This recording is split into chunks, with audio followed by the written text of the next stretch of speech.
Assalamualaikum Ustadz Muhammad Joban. Waalaikumsalam warahmatullahi wabarakatuh. Masya Allah. Bagaimana Ustadz? Pak, sore hari di Amerika pukul berapa? Di sini ada macam di airport ini ya. Amerika 10 Ya, ja, lewat 1. Jam 10 pagi. 10 malam jam, Ustadz. jam 7 malam. Oh, jam 7 malam. Salah ini ya. Jam 7 malam ya. Jam 7 malam, Masya Allah. Maghrib. Baru masuk maghrib Ustadz. Belum, belum, Oh, belum belum maghrib masuk ya, jam lagi. 7 malam. Ya, Anda bisa bayangkan itu pendengar ya, jam 7 malam belum masuk maghrib. Ya, bagaimana Ustadz di Amerika ini setelah 9/11 20 tahun lebih sudah berlangsung, apakah masih terasa, dan dakwah setelah itu apa yang Ustadz rasakan nih sebagai pengingat di bulan September ini? Ustadz, silakan Ustadz. Aneh sekali, Mhm. kelihatannya Amerika sudah semacam sudah hanya ingat lagi. Mhm. Uh, Kemudian juga kena dulu juga ternyata banyak sekali kebohongan-kebohongan pemerintah dalam beberapa case. Ada bukti-bukti lain. Jadi yang diperingati ya mereka yang kena dampak, kemudian pemerintah secara umum gitu. Tapi saya tidak lihat apa itu di radio atau apa itu di di TV sebagainya Ya. yang seperti dulu sama-sama Oh, ada terjadi. sedikit katanya. Hmm. Namun demikian ya kita ya alhamdulillah segi positifnya banyak ya Betul. setelah peristiwa ya ya 9/11 Quran itu. jadi Nah, ya ya mungkin di antara judul-judul buku yang saya lihat di buku Ustadz Joban yang sudah mulai banyak pula pendengar ini memintanya, membelinya ya. Misalnya apa itu tentang Carlos. Selepas 6 bulan Al-Quran di tangan Carlos, dia pun memeluk Islam. Itu menjadi sebuah fenomena. Masih ingat Ustadz, tokoh Carlos ini? Hmm. ya ya ya, ya Hmm. alhamdulillah dia sekarang dia menjadi dai juga dia Oh, di begitu ya? Meksiko ya Di Meksiko. ya Di Meksiko. Di mana di Meksiko? iya Dia kembali. dia pulang ke Meksiko Dia pulang ke karena dia Meksiko. dulu Eh, ya, Dan Meksiko ya dan ya orang-orang Amerika Latin ini kan kebanyakan Katolik Ustaz ya. Apa mereka kan sangat ketat ya ya? betul Hmm. banyak kan Katolik Hmm. Katolik tapi alhamdulillah dulu ada pernah orang bekas Katolik dia Hmm. masuk Islam. Hmm. Ya, itu ya bisa meyakinkan mereka tentang kebenaran Islam. Banyak. Malah sekarang ini, dulu kan kalau kita dengar dari tahun 60-an, 70-an itu banyak kan orang hitam masuk Islam. Iya, orang hitam. Sekarang ini enggak. Hmm. Orang Latino, Meksiko itu banyak juga yang masuk Islam. Hmm. Ya. Apa Ustaz? Karena akhlak orang Muslim atau dia membaca literasi atau penasaran atau awalnya membenci Ustaz? Gimana Ustaz? Banyak faktornya, seperti saya sebutkan dalam dalam buku itu, Hmm. pertama adalah the power of Quran. Ya. Hmm. Kemudian keadaan kebebasan yang ada yang kita nikmati di sini itu Hmm. dakwah itu mudah. Hmm. Kemudian juga agama yang mereka anut tidak memuaskan. Hmm. Kemudian ya yang terakhir yaitu akhlak-akhlak orang yang masuk Islam itu mempengaruhi besar sekali kepada keluarganya dan juga masyarakat sekitarnya. Yang insya Allah nanti kita kisahkan dalam berita di langit. Ya. Silakan Ustadz Muhammad Joban, berita dari langit yang ditunggu-tunggu pendengar di antara sandiwara dunia. Kalau ini bukan sandiwara, betul-betul berita dari langit. Silakan pendengar, ini kita dengarkan langsung dari Ustadz Muhammad Joban, langsung dari Seattle menjelang maghrib di sana. Silakan Ustadz. Bismillahirrahmanirrahim. Alhamdulillahirabbil alamin wassalatu wassalamu ala sayyidina Muhammad wa ala alihi washabihi ajmain amma ba'du. Saya kira semua pendengar yakin dan tahu bahwa yang paling berharga yang kita miliki adalah hidayah atau iman. Kan? Oleh karena itu maka dalam Al-Quran Allah banyak mengisahkan penyesalan orang-orang yang sudah meninggal itu karena tidak punya iman. Ada di antara ayat mengatakan yawaddul ladzina kafaru rubbama yawaddul ladzina kafaru law kanu muslimin. Jadi ketika sakaratul maut ada yang mengatakan ketika mereka di neraka, andaikan dulu kita ini muslim. Lagi dalam ayat law kunna mu'minin. Jadi ketika melihat di mana pengaruh iman menyelamatkan mereka dari neraka. Dan juga ada sebagian orang-orang ketika di neraka, dia ketemu orang muslim juga di sana. Dia mengeledek, loh kok kamu juga di sini? Apa? Saya capek salat puasa. Ya, dia kami banyak dosa. Habis setelah selesai dosanya disiksa, habis sudah, mereka kan diangkat ke surga. Disitulah mereka mengetahui di mana apa namanya the value, harga iman itu di situ. Oh, mulai mereka mengeluh ketika itu. Dan oleh karena itu maka kita ini kan selalu mencek darah kita, diabetes, jantung kita dicek. Kita sering mencek kalau kita merasa sesuatu yang ada kelainan di badan kita. Nah, kita juga harus sering mencek iman kita. Karena iman itu kadang-kadang naik, kadang-kadang turun. Right? Nah, di antara cara untuk meningkatkan iman kita, menjaga iman kita adalah dengan membaca sirah-sirah, kisah-kisah para nabi, para solihin. Allah berfirman, wa kullan naqussu 'alaika min amba'ir rusul ma nusabbitu bihi fuadak. Demikianlah kami, kata Allah, mengisahkan kepada kamu tentang kisah-kisah para rasul, hai Muhammad, ma nusabbit, untuk to firm, to strengthen, untuk memperkuat apa yang ada dalam hatimu, yaitu iman. Right? Makanya Nabi sendiri ketika disebut Amul Huzun, tahun kesedihan, ditinggalkan oleh pamannya, oleh istrinya, disebut tahun kesedihan, Allah menurunkan 3 surat coba. Surat Yunus, surah Hud, dan surat Yusuf alaihissalam. Itu Nabi. Apalagi kita. Right? Nah, dalam berita di langit kali ini, saya ingin mengetengahkan kisah inspiratif, itu Tufail bin Amir ad-Dausi. Tufail ini dari kabilah Daus, dari Yaman asalnya. Dia seorang intelijen, seorang yang ditakuti, berwibawa, dihormati. Juga dia seorang penyair, ahli bahasa Arab. Dia sering mengikuti pertandingan pantun di Mekah, itu di Suk Ukaz namanya. Tiap tahun ada yang pemenangnya, itu pantunnya dituliskan di sekitar Ka'bah gitu. Nah, Tufail ini setelah beberapa lama mungkin dia nggak ke Mekah, dia pergilah ke Mekah untuk umroh zaman jahiliyah. Nah, Tufail tidak tahu perkembangan yang terjadi sekarang di Mekah itu, yaitu Nabi Muhammad sudah mulai dakwah terbuka, pertarungan antara Quraisy dan Nabi Muhammad itu sangat tinggi, sehingga orang-orang Quraisy dia kelabakan, orang yang masuk Islam bertambah terus tiap hari. Meskipun dari orang-orang lemah, orang-orang hamba sahaya dan sebagainya. Oleh karena itu, maka mereka mengirim jubir-jubir, juru bicara di pintu-pintu masuk Mekah. Di setiap orang-orang yang datang, kemudian dikasih tahu bahwa sekarang ada tukang sihir, ada orang gila, jangan deketi dia, dan sebagainya. Nah, begitu melihat Tufail, itu langsung orang-orang tokoh Quraisy menyambutnya. Termasuk Abu Jahal, Abu Lahab, Walid, dijamunya dia. Kemudian Abu Lahab langsung bilang, "Hei Tufail, kamu ini orang pemimpin yang dihormati. Kami ingin memperingatkan kepada kamu agar supaya apa yang terjadi kepada kami tidak terjadi kepada kamu dan kaummu." Nah, sekarang ini ada orang yang memisahkan antara anak dan ayah, antara anak dan orang tua, antara suami dan istri, antara kabilah dan kabilah yang lain.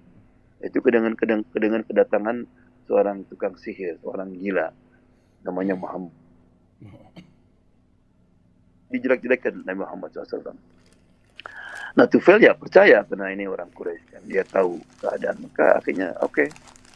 Maka dia begitu mau tawaf untuk umroh, ditutup telinganya dengan tawaf. Dilihat ada orang yang sedang ibadah yang tidak pernah dilihat sebelumnya. Ada ruku, ada sujud. Dia tanya, itu siapa? Nah, itulah katanya yang ngaku Nabi itu katanya. Itulah Amin katanya. Oh. Tapi kan meskipun ditutup dengan kapas, kedengar juga kan. Akhirnya setelah tiga round dia berpikir, lah, saya ini kan penyair, ahli bahasa. Kenapa saya takut? Akhirnya dicabut kapasnya itu. Kalau apa yang dikatakan oleh dia baik, ya saya ambil. Kalau jelek, saya tahu yang jelek. Rupanya tertarik dengan bacaan Nabi Muhammad SAW. Setelah Nabi Muhammad selesai, Nabi Muhammad pulang, diikuti. Ketika mau masuk rumah, kata Tufail, hey, uh, saya dengar tentang kamu dari orang-orang Quraisy. Kamu ini orang gila katanya, seorang tukang sihir. Tapi saya dengar tadi kata-kata yang indah yang tidak pernah saya dengar sebelumnya dari tukang sihir katanya. Siapa kamu ini katanya? Kalau saya Rasulullah SAW. Oh katanya. Coba bacakan untuk saya apa yang kamu terima dari Tuhanmu. Maka dia baca. A'udzubillahi minasyaitonirrajim. Bismillahirrahmanirrahim. Qul huwallahu ahad. Allahus samad. Lam yalid wa lam yulad. Wa lam yakul lahu kufuwan ahad. Udah baca surat Falaq, surat Nas. Langsung dia, Muhammad, kasih tanganmu katanya. Dijabat tangan Nabi, langsung asyhadu Allah wa asyhadu anna Muhammadar Rasulullah. Masuk Islam tuh. Kemudian dia tinggal beberapa minggu di Mekah dan dia permisi, ya Rasulullah, saya ini ketua kaum. Saya ini dihargai, didengar suara saya. Saya ingin mengajak kaum saya untuk masuk Islam. Tapi ya bagus. Tapi saya ingin dikasih tanda katanya. Nabi berdoa, ya Allah berilah dia tanda. Maka ketika dia dekat ke kampungnya, tiba-tiba di dahinya keluar cahaya seperti lampu. Waduh, inilah tanda yang Allah berikan. Tapi dia takut karena nanti salah paham. Jadi sangkanya oleh kaumnya nanti karena dia meninggalkan agama mereka, dia tuh dikutuk sama Allah. Ada lampu di dahinya. Dia doa, ya Allah jangan di dahi saya, Allah pindahkan katanya. Akhirnya dipindahkan oleh Allah SWT di tongkatnya. Langsung begitu sampai dia dakwah kepada ayahnya, kepada keluarganya, alhamdulillah semua keluarganya masuk Islam. Tapi ternyata kaumnya itu berat sekali untuk menerima.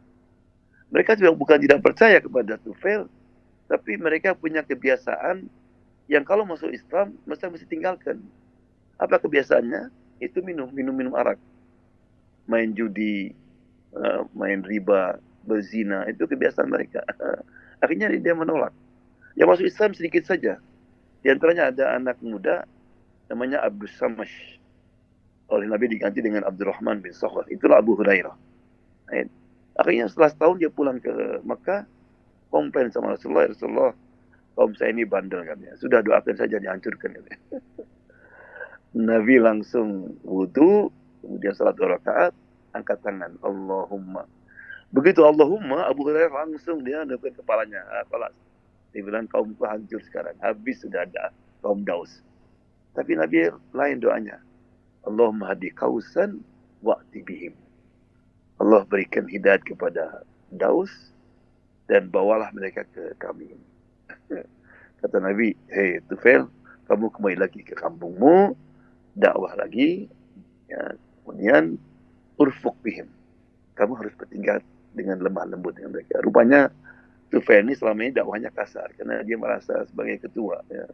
Akhirnya dia kembali ke kaumnya dan waktu Nabi mau fatah Mekah, menuju ke Mekah, lihat ada debu naik ke atas. Ayat ada orang naik kuda gitu. Kata Nabi, la'alla dausan. Mudah-mudahan ini kaumnya Daus. Betul. Semua sekampung masuk Islam. Oleh Tufail. Right? Ya, jadi itulah kisah bagaimana Tufail masuk Islam. Apa pelajaran yang bisa kita ambil dari sini? Yang pertama, kita harus mengetahui bahwa musuh-musuh Islam itu akan terus menyerang Islam. Akan terus menyudutkan Islam, menjelekkan Islam, menuduh dengan teroris dan sebagainya. Itu dari sejak zaman Nabi sampai hari kiamat nanti. Right? Dan Allah berfirman kan, yuriduna liyutfi'u nurallahi biafwahihim. Mereka akan terus berusaha. Yuridun artinya fi'il mudhari. Dari zaman dulu sampai hari kiamat nanti. Right? Ingin memadamkan cahaya Islam. Tapi Allah akan menyempurnakannya. Malah dalam surat Al-Anfal ayat 36, innal ladzina kafaru yunfiquna amwalahum liyasuddu an sabilillah orang-orang kafir itu mereka mendermakan hartanya untuk memblokir jalan Allah Subhanahu wa taala. Fasayunfiqun, akan terus mereka mendermakannya, tapi akhirnya mereka akan yang rugi dan mereka akan dikalahkan. Baik. Dalam buku yang saya tulis itu yang sekarang ada di Rasil, itu ada kisah namanya Samuel. Samuel ini diundang oleh pemerintah Saudi Arabia untuk mengecek terjemahan Al-Quran. Ya, jadi dia ahli bahasa Inggris. Ya. Sebelum dia pergi ke mana? Ke Saudi, itu temannya menakut-nakutin. Itu sarangnya teroris. Usama juga dari sana. Gitu kan, kamu hati-hati kan dari sana. Sudah dia pergi ke sana. Jadi selama sebulan dia di Jeddah tinggal, nggak pernah keluar, takut ya. Karena banyak teroris nanti. Suatu hari dia ada perlu beli sesuatu, supirnya nggak ada, akhirnya terpaksa dia turun. Ya, taruhan takut-takut dia. Orang Saudi begitu lihat dia, ini orang Amerika, langsung, hey, what's your name? Samuel. Where you come from? Amerika. Oh, Amerika. Welcome to Saudi Arabia. Dipeluk. Ya Allah, teroris meluk saya katanya. Akhirnya sejak itu dia banyak kenalan. Kemudian juga banyak orang undang. Tiap hari boleh diundang makan dia. Akhirnya dia mulai dia mencek terjemahan. Bukan hanya mencek sekarang, juga ingin mendalami Al-Quran. Jadi tahun 2012 masuk Islam dia. Tahun 2013 masuk Islam. Subhanallah. Right? Kemudian juga kita masih dengar dulu seorang yang bikin film Al-Fitnah, orang Belanda kan, Arnold van Don. Itu bukan main, dia benci sama Islam. Right? Dan orang selalu menyokongi dia tentang kejar Islam. Tapi setelah dia baca Quran, dia menyesal dia bikin film itu. Masuk Islam dia. Dia pergi haji disambut oleh Sudes. Kemudian juga anaknya Alexander Amin Defer juga masuk Islam, karena dia bilang ayah saya lain sekali ketika sebelum masuk Islam, setelah masuk Islam lain sekali cara dia menggauli ibunya katanya. Dia dulu suka mabok, sekarang dulu dia pemarah, sekarang dia selalu senyum katanya.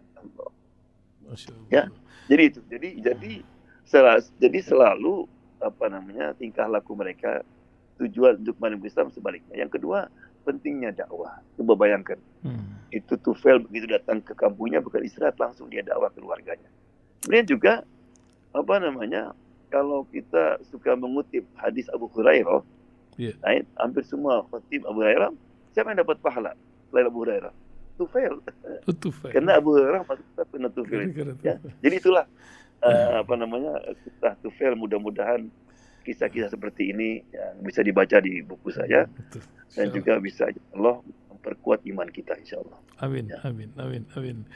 Terima kasih Ustadz Muhammad Jovan pagi hari ini telah memberikan pencerahan, dan kerja-kerja dakwah ini memang harus dikerjakan oleh semua orang. Ini berarti kan kerja utama buat semua profesi, bukan begitu Ustadz Jovan?